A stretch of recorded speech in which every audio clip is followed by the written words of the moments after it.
ODM wako tayari. Muko tayari ama hamko tayari?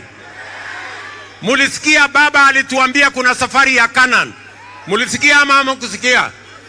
Hiyo safari ya Canaan ni hii ya kwenda Singapore hii. Hiyo ya Canaan ndio hiyo. Nyinyi mnanielewa?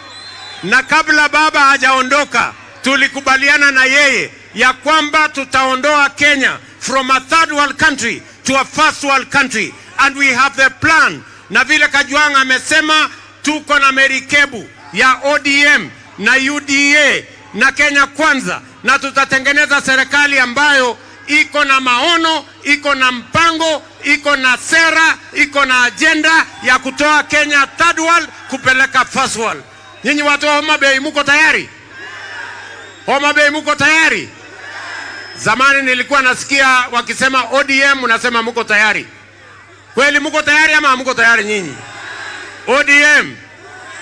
ODM. ODM. Muko tayari? Na sisi UDA na Kenya Kwanza tuko tayari. Kwa hivyo tujipange, tuunde serikali, tupeleke Kenya first world. Mimi nasema asante sana.